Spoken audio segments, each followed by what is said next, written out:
¿Qué tal, muchachos? Hoy les traigo un análisis explosivo entre dos titanes del universo de One Punch Man, el conquistador galáctico, Lord Boros, y la esper más poderosa de la Tierra, Tatsumaki. Pero les aviso desde ya, este vídeo va a inclinarse bastante hacia un solo lado. Y es que, desde mi punto de vista, la pequeña Tornado no tiene ni una mínima oportunidad frente al ciclón de destrucción que es Boros. Vamos a usar Power Scaling, claro, pero no me quedaré solo con eso. Lo más importante acá será la narrativa, porque en One Punch Man, y en general en toda buena historia, la lógica del poder muchas veces se dobla ante lo que la historia quiere contar. Muy bien, ahora vayamos al punto central de este vídeo, ¿por qué creo que Tatsumaki no tiene ninguna posibilidad real contra Boros? Y la respuesta es simple, escalado de poder y narrativa. Boros no es cualquier villano. Estamos hablando de un ser con un poder tan abrumador que fue clasificado como una amenaza de nivel dragón alto, tirando a God si nos ponemos estrictos. Su técnica final, el Collapsing Star Roaring Cannon, fue descrita como un ataque capaz de arrasar la superficie del planeta. Es decir, Boros no está en el nivel, ciudad, país, o incluso, continente. Boros opera en nivel planetario. Ahora, ojo, no estoy diciendo que Tatsumaki sea débil. Al contrario, es una absoluta bestia. Ha levantado estructuras masivas, detenido proyectiles desde la órbita, y ha combatido a múltiples monstruos de alto nivel al mismo tiempo. Pero su límite, en términos de hazañas, parece quedarse en el nivel tectónico o multicontinental como máximo. Y eso marca una gran diferencia. No importa cuánta precisión o control mental tenga, simplemente no tiene con qué contrarrestar a alguien que puede borrar el planeta si se lo propone. Con esto claro, pasemos a analizar las capacidades de cada uno. Empezamos con Tatsumaki, la esper número 1 de la Tierra, y con justa razón. Su habilidad principal es la psicoquinesis, y con eso básicamente puede hacer de todo, volar, levantar ciudades, lanzar montañas de escombros, crear campos de fuerza, manipular el aire, e incluso formar armas con lo que tenga cerca. Tiene sentidos sobrehumanos, puede percibir enemigos incluso bajo tierra y presencias familiares, y su telepatía le permite comunicarse mentalmente. También ha demostrado una resistencia mental brutal, manipula energía psíquica a nivel bestia, lo que requiere un enfoque y voluntad que pocos tienen. En combate, puede lanzar verdaderas tormentas de escombros, reflejar ataques como si fueran pelotas de ping-pong, e incluso enviar a alguien al espacio si se lo propone. Y ojo, su telequinesis es tan precisa que ha llegado a manipular cosas dentro del cuerpo de otros, sí, incluso órganos internos. Además, es resistente a manipulaciones como la gravedad extrema y puede recuperarse rápidamente de lesiones si usa su poder. En resumen, es una máquina de guerra con precisión quirúrgica. Ahora que ya repasamos sus habilidades, vayamos un poco más al grano con las estadísticas clave de Tatsumaki. En cuanto a potencia de ataque y capacidad destructiva, está muy por encima de monstruos como Orochi, quien fue capaz de generar temblores a escala global extrayendo energía del núcleo terrestre para su técnica Gaia Cannon. Con estimaciones como el Pixel Scaling, aunque un poco debateables, se ha calculado que Orochi está en un rango multicontinental, y Tatsumaki claramente está por encima de él. Esto se refuerza cuando logra disipar sin esfuerzo uno de los rayos de Psico-Orochi, una fusión entre Psicos y Orochi que parecía representar una amenaza aún mayor. Aún así, esa fusión es básicamente Psicos usando a Orochi como arma, así que estar por encima de Psico-Orochi es, en esencia, estar por encima de Orochi. No más. Su durabilidad probablemente también se encuentre en el rango multicontinental, ya que fue capaz de desviar el Gaia Cannon de Psico-Orochi con una sola mano sin ningún esfuerzo visible. Eso sí, su defensa no es absoluta, cuando está confiada o distraída, ataques menores pueden lastimarla. Lo vimos cuando Psico-Orochi la atrapó con una esfera o incluso cuando Apolo, un tipo apenas superior a Fubuki, logró retorcerle las extremidades del cuerpo. En velocidad, no llega a la luz. Lo más razonable es ubicarla en un nivel relativista y... No es que sea lenta, pero Murata sugiere que ni siquiera puede igualar en velocidad a Yarugan Soo, uno de los comandantes de Boros, que lanza objetos anulando la fricción del aire. Y si él es más rápido que ella en velocidad de ataque, pues no hay mucho que discutir. Además, Flash fue llamado el héroe más rápido de clase S, excluyendo a Blast, pues todavía no daba la cara, lo que ya deja a Tatsumaki fuera del top de velocidad pura. Algunos dirán que reacciona a los rayos de Psico-Orochi, pero esos rayos no tienen pruebas claras de moverse a la velocidad de la luz, así que decir que Tatsumaki es luz sería estirar mucho la narrativa. Mejor quedarse con que se mueve en rangos relativistas altos y no más. Respecto a fuerza de levantamiento, no hay hazañas físicas puras claras, pero con su poder psíquico ha torcido toda una ciudad, lo cual la pone dentro de la clase E, es decir, puede levantar pesos comparables a la atmósfera del planeta. Una locura. Y en cuanto a resistencia o aguante, es completamente sobrehumano. Puede seguir combatiendo incluso después de recibir ataques brutales. Sobrevivió al inicio del combate contra Psico-Orochi, resistió ser empalada en ambas manos, y aún así tuvo energía para destrozarla completamente. Pero claro, eso le costó, al liberar todo su poder en esa batalla, terminó totalmente fuera de combate. O sea, puede darlo todo, pero no aguanta mucho después. En resumen, Tatsumaki es, sin duda, una de las figuras más poderosas del mundo de One Punch Man. Su control psíquico, su capacidad de destrucción a gran escala y su resistencia sobrehumana la convierten en una fuerza casi imparable, dentro de los estándares terrestres. Pero ese es justamente el punto clave, dentro de los estándares terrestres. Aunque su poder es abrumador para monstruos y héroes del planeta, no necesariamente lo es frente a amenazas que van mucho más allá de la Tierra. Y ahí es donde entra Boros. Poderes y habilidades de Lord Boros. Boros no es solo un conquistador del universo por título, es una bestia de poder puro. Físicamente, está muy por encima del estándar de cualquier ser humano o monstruo terrestre. Su fuerza, velocidad y resistencia son completamente sobrehumanas, capaz de aplastar grandes estructuras y desintegrarlas como si nada. Posee una regeneración increíble, al punto que puede recomponer su cuerpo incluso después de ser reducido a pedazos. Se le atribuye el mejor factor curativo del universo, incluso por encima del de Melzargar, que ya era extremadamente difícil de matar. Esto lo hace prácticamente inmortal en batalla, siempre y cuando no sufra daño totalmente letal. Tiene la capacidad de detectar niveles de energía y sentir auras, lo cual le da una ventaja táctica, y es un luchador con gran experiencia en combate cuerpo a cuerpo, lo que se nota en su pelea con Saitama. Una de sus habilidades más brutales es su capacidad de enviar enemigos fuera del planeta, como cuando lanza a Saitama directamente a la luna de una sola patada. Además, Boros puede transformarse y amplificar drásticamente su poder, alcanzando su forma más poderosa, el Meteoric Burst, donde libera un aura electrificada y se vuelve increíblemente rápido y fuerte, al punto que todo a su alrededor se sacude. En este estado, no solo mejora su velocidad y fuerza, sino que también gana una movilidad aérea mucho más precisa y explosiva. Por si fuera poco, tiene acceso a poderosos ataques de energía, como el Collapsing Star Roaring Cannon, una ráfaga de calor y energía tan intensa que con lo mostrado en el manga es capaz de destruir la superficie de un planeta entero. Literalmente es una bomba planetaria viviente. Y como si fuera poco, es resistente al calor extremo, ya que su especie evolucionó para sobrevivir en un planeta lleno de lava. Potencia de ataque y capacidad destructiva. En su forma base, Boros ya es una amenaza de nivel dragón bastante seria. Aunque no lo vemos destruir grandes extensiones directamente, se puede deducir que está por encima de otros monstruos del mismo rango, como Marugori, quien con simples ondas de viento arrasaba ciudades enteras, o incluso Karnik Kabuto a máxima potencia. En este estado inicial, su nivel destructivo puede oscilar entre el rango país y el continental, considerando que en el universo de One Punch Man una sola ciudad puede tener el tamaño de un país entero. Al liberar su verdadera forma, quitándose la armadura limitadora, Boros muestra una fuerza mucho más devastadora. Se le ve destruyendo sin esfuerzo partes fundamentales de su nave, desintegrando pilares y estructuras metálicas que Tatsumaki, con toda su telequinesis, no logró dañar ni lanzando edificios enteros. Incluso, durante esta fase, los traductores del manga pensaron que tal vez había logrado dañar a Saitama. Bueno, esto lo digo de broma, así que no tomar en serio, pero para mí solo eso habla muy bien del enorme salto de poder que representa esta transformación. A este nivel, ya estamos hablando de una amenaza con potencia multicontinental. Cuando hable de la durabilidad ya verán por qué le doy ese nivel. Pero todo esto se queda corto cuando accede a su forma definitiva, Meteoric Burst. En este modo, cada golpe suyo tiene la misma potencia que antes requería liberar en forma de ataques de energía. Su poder se dispara al punto de poder lanzar a Saitama hasta la luna con una sola patada, una hazaña que implica una fuerza monstruosa, comparable con la energía que se necesitaría para destruir algo como el Monte Everest de un solo golpe. Y como golpe final, su Collapsing Star Roaring Cannon es su carta más peligrosa, un ataque de energía masiva capaz de destruir un planeta.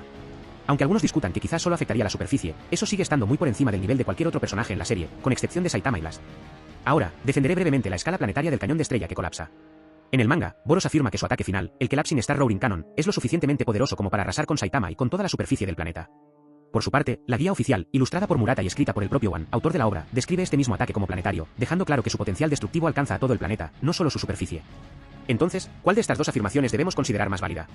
A simple vista podríamos pensar que el manga, al ser la obra principal, tiene más peso. Sin embargo, tanto el manga como la guía han sido creados por la misma mente, lo que significa que no se trata de una contradicción, sino de una diferencia contextual. Para entender esto, hay que considerar el estado físico de Boros al momento de utilizar este ataque. Su regeneración, aunque increíblemente avanzada, requiere que concentre su energía en la zona a reparar antes de que su cuerpo se recupere explosivamente. Además, su modo Meteoric Burst es una transformación extrema que le permite sobrepasar sus límites naturales al costo de desgastar rápidamente sus reservas de energía. Se trata de un esfuerzo similar a los ejercicios anaeróbicos, donde se obtiene una gran potencia en poco tiempo, pero con un desgaste enorme. Sumando estos dos factores, la energía gastada en regeneraciones sucesivas tras los golpes de Saitama y el consumo intensivo de su forma definitiva, es razonable concluir que el Boros que lanza el cañón de estrella que colapsa ya no estaba en condiciones óptimas. Por eso, en el manga se afirma que el ataque habría destruido solo la superficie del planeta. La conclusión es clara, el ataque sí es planetario por diseño y potencial, como lo menciona la guía oficial. Pero debido al agotamiento extremo de Boros en ese momento específico de la historia, su ejecución final solo habría logrado destruir la superficie del planeta. Por tanto, no hay contradicción alguna, el contexto físico del personaje explica la diferencia entre lo que puede hacer y lo que logró hacer en ese instante. Ahora, pasando a la durabilidad. En su forma con armadura, Boros no mostró demasiadas hazañas en cuanto a resistencia, pero lo más destacable fue que logró soportar un golpe normal con intenciones asesinas de Saitama sin recibir daño alguno. Aunque esta resistencia no se explora a fondo en esta fase, podemos hacer una comparación indirecta bastante útil. Durante la saga de la Asociación de Monstruos, Shikorochi intentó absorber a Saitama, pero el calvo le respondió con un golpe asesino muy similar al que usó contra Boros. Ese golpe fue suficiente para destrozar una parte del cuerpo de Shikorochi, mientras que Boros, al recibir algo de similar o mayor magnitud, salió completamente ileso. Esto sugiere que Boros con armadura posee una resistencia igual o incluso superior a la de Shikorochi. Una vez que accede a su forma liberada, Boros demuestra aún más tenacidad, sobreviviendo a múltiples intercambios directos con Saitama.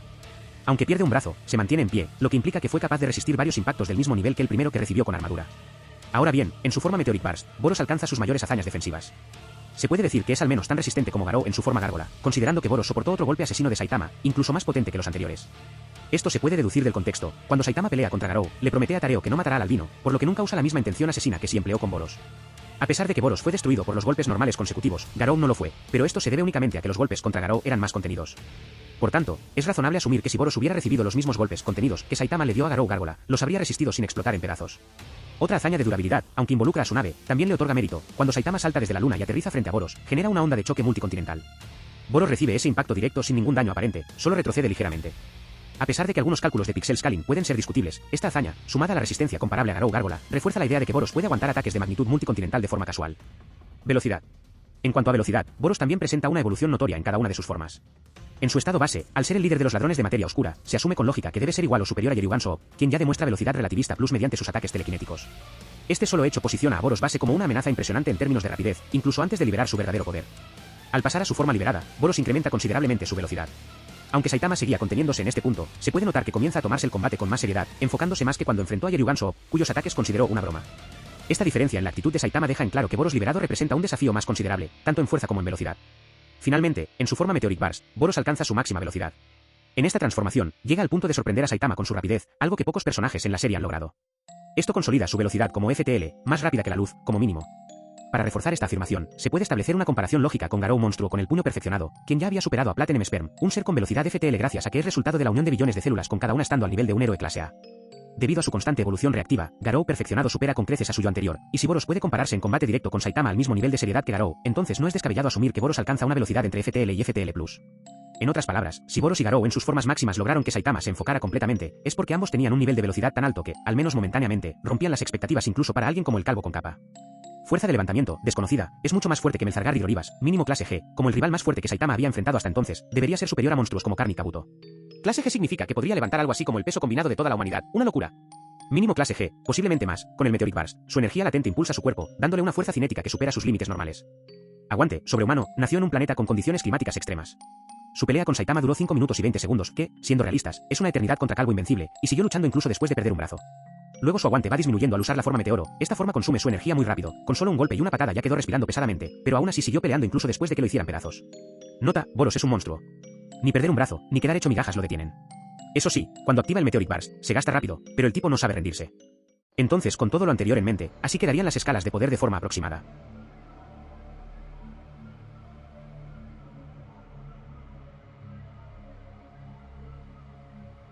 Ahora, finalmente pasemos a cómo sería una pelea hipotética entre ambos, Boros vs Tatsumaki, en un mundo sin Saitama. Imaginemos una realidad donde Saitama simplemente no existe. En este mundo, la amenaza alienígena cae sobre la Tierra y es Tatsumaki, la tornado del terror, quien toma la responsabilidad de detenerla. Decidida y arrogante como siempre, irrumpe en la nave de Boros, eliminando a Groribas y a Yeriun Gansop sin pestañear, tratándolos como simples obstáculos. Con la misma confianza que Saitama, la Esper llega sin dificultad al trono de Boros, y es ahí donde las cosas se tornan verdaderamente interesantes. Tatsumaki, sin la más mínima intención de escuchar las motivaciones del conquistador del universo, lanza su primer ataque sin aviso. Boros, intrigado, permite que el golpe lo impacte para medir la fuerza de su oponente. Tatsumaki lo lanza contra un enorme pilar con su telequinesis, convencida de que será otra victoria fácil, pero para su sorpresa, Boros se pone de pie, apenas con algunas grietas en su armadura. Sonríe. Por primera vez en mucho tiempo, podría divertirse. La pelea se intensifica. Boros, con una velocidad comparable o incluso superior a la de Tatsumaki, comienza a presionar.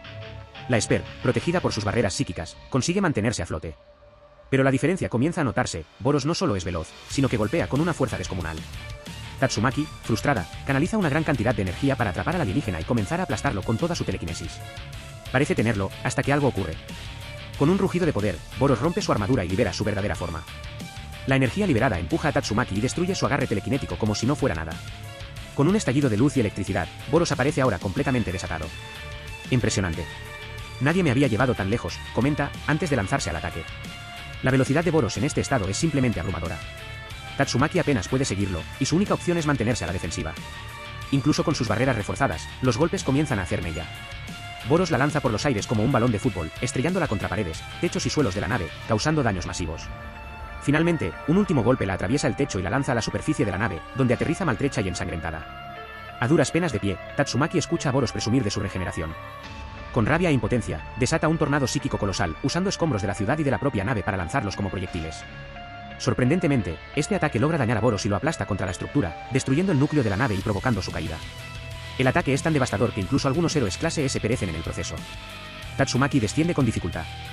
Sangra por los ojos, oídos y boca, su cuerpo al límite. Cree que ha ganado, pero entonces, de entre los escombros, una gigantesca explosión de energía irrumpe. Boros emerge ileso, regenerado. Parece que olvidaste mi factor curativo, le dice con una sonrisa de superioridad. Tatsumaki está horrorizada, ya no tiene energía, mientras Boros parece imparable. En un intento desesperado, Tatsumaki activa su última barrera y enfrenta de lleno una ráfaga de energía ardiente disparada desde el pecho de Boros. El ataque pulveriza todo a su paso, incluso el cuartel general de la Asociación de Héroes. Cuando el humo se disipa, se revela a Tatsumaki aún viva, pero al borde de la muerte, su cuerpo cubierto de quemaduras, su barrera finalmente rota. Boros la observa, decepcionado. Eso era todo, dice con una mezcla de frustración y tristeza. Para él, ella era la única con el potencial de ser su rival profetizada. Pero si ni siquiera ella puede desafiarlo verdaderamente, ¿qué sentido tiene su existencia? Sin más que hacer, Boros se transforma en su forma definitiva, explosión meteórica. Acto siguiente se eleva a los cielos y desde lo alto, prepara su ataque final, el cañón de estrella que colapsa. La luz inunda el cielo, y lo último que ve Tatsumaki antes de ser desintegrada, es ese brillo cegador. En segundos, la Tierra entera es borrada de la existencia.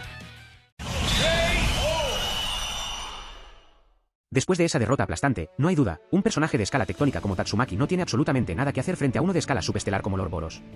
Pero para cerrar este análisis con broche de oro, vamos a repasar los puntos clave que sellan, sin lugar a discusión, la victoria del conquistador del universo.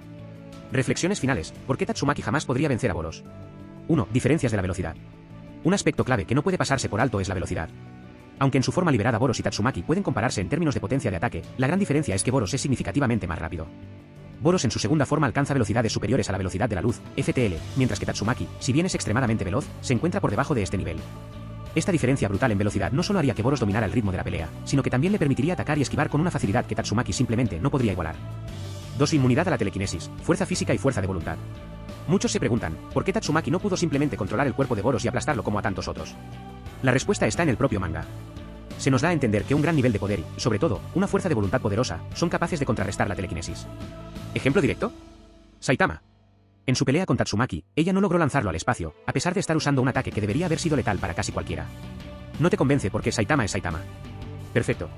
Incluso antes de romper su limitador y convertirse en la parodia que derrota cualquier cosa con un solo golpe, en el audiolibro A Summer Festival with Tatsumaki, canon, hecho por el propio One, Saitama resiste sus poderes psíquicos sin ningún esfuerzo. Esto refuerza la idea de que el nivel de poder y resistencia mental pueden anular los poderes de Tatsumaki. Boros, cuyo nivel físico supera con creces al Saitama prelimitador, no tendría problema alguno resistiendo los intentos de control telequinético de Tatsumaki. 3. La regeneración, un muro infranqueable. Tatsumaki puede ser muy poderosa, pero no posee ningún ataque que pueda eliminar por completo a Boros. Él se regenera con facilidad, incluso después de recibir ataques brutales o quedar hecho trizas. Así que no importa cuánto se esfuerce la Tornado del Terror, todo lo que lograría es desgastarse cada vez más, mientras Boros sigue levantándose una y otra vez, fresco y cada vez más intenso. 4. Experiencia de combate a nivel cósmico. Boros no es cualquier villano. Es un conquistador de mundos milenario. Ha luchado en incontables batallas, contra enemigos de todo tipo, especie y poder.